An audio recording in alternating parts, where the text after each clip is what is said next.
Welcome back to Gen Z Learning. आज हम study करने वाले हैं divide by T property of Laplace transform. तो सबसे पहले जानेंगे की होती क्या है, देन उसका proof. So Laplace of F of T divided by T is equals to integration from S to infinity F of S with respect to S होता है। अब हम इसे कैसे सॉल्व करेंगे, हम लेट करते हैं Laplace of F of T is equals to F of S, जो कि किसके इक्वल होगा, इंटीग्रेशन फ्रॉम जीरो से इन्फिनिटी एफ ऑफ टी ई की power minus S T with respect to T. ये हमारे पास इसका डायरेक्ट फार्मूला होता है। अब हम इसे रिवर्स इंजीनियरिंग की हेल्प से सॉल्व करेंगे, मतलब कि हम राइट हैंड साइड को इक्वेट करेंगे राइट हैंड साइड के।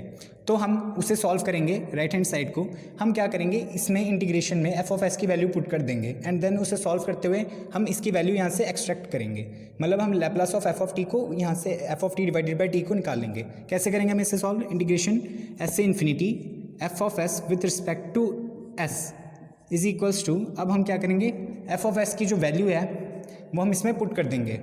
एफ ऑफ एस की क्या है हमारे पास वैल्यू है, इंटीग्रेशन फ्रॉम एस से इन्फिनिटी एफ ऑफ एस हमारे पास क्या है, जीरो से इंटीग्रेशन फ्रॉम जीरो से इन्फिनिटी एफ ऑफ टी ई की power minus S T with respect to T and whole this integration with respect to T.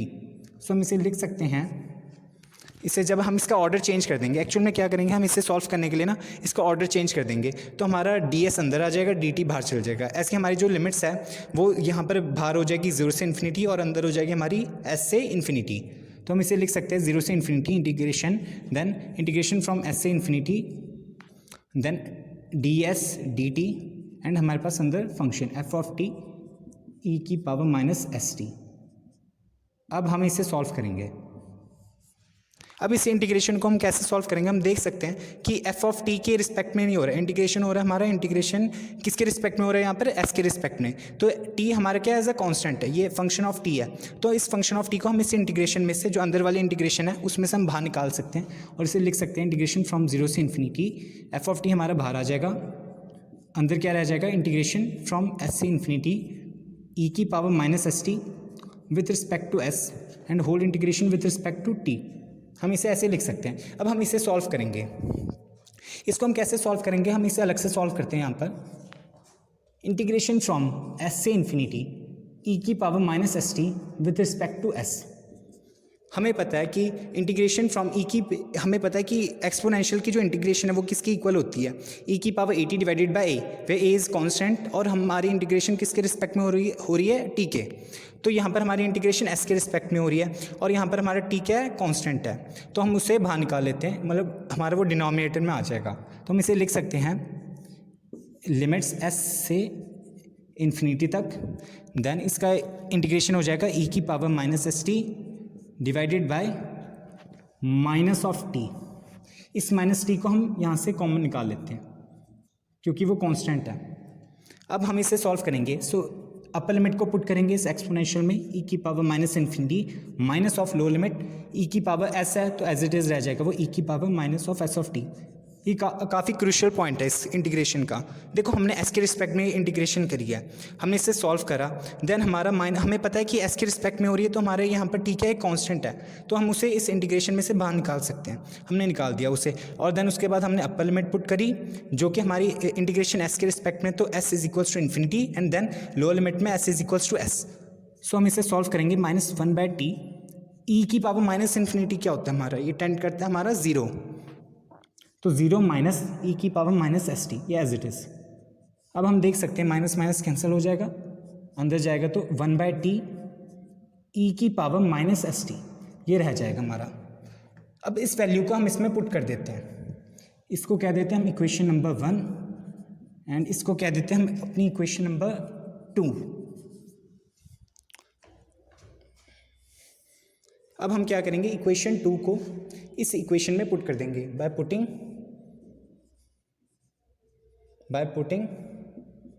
Equation number 2 in equation number 1। हम इसकी value को पुट कर देते हैं, तो हम इसे लिख सकते हैं इंटीग्रेशन जो हमारा था एस से infinity F of S with respect to S is equals to integration from zero से इन्फिनिटी एफ ऑफ टी, इसकी हमारे पास वैल्यू क्या आ गई, इसे पुट करने के बाद ई की power minus S T divided by T and हो रहा है with respect to integration with respect to T. इतना हमने कंप्लीट कर लिया। अब हम नोटिस करेंगे कि हमारे पास अगर हम देखो Laplace of F of T हमारा किसके बराबर है, इसके बराबर है। मतलब हमने क्या करा, जब Laplace of F T calculate करा हमने इस एफ फंक्शन को इस इंटीग्रेशन में पुट कर दिया। इसी तरह हम इसे इक्वेशन नंबर पहले कह देते हैं, ये कौन सी इक्वेशन नंबर है 3, हम कह देते हैं कि लैप्लास ऑफ, और वो फर्दर इक्वल है इंटीग्रेशन फ्रॉम जीरो से इन्फिनिटी एफ ऑफ टी ई की power minus S T with respect to T के। मतलब जब हमने Laplace F of T calculate करा हमने इस एफ ऑफ टी को इस इंटीग्रेशन में पुट करा।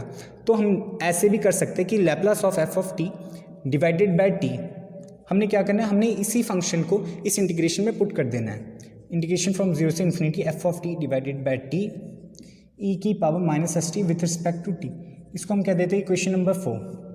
सो जब हम इन दोनों इक्वेशन को कंपेयर करेंगे हम फाइंड करेंगे ये दोनों सेम है। So by comparing equation number 3 and 4 equation number 4 we get हमें क्या मिला उससे, Laplace of F of T divided by T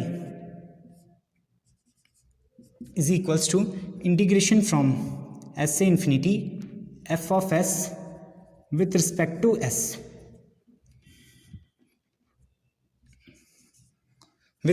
S, hence proved.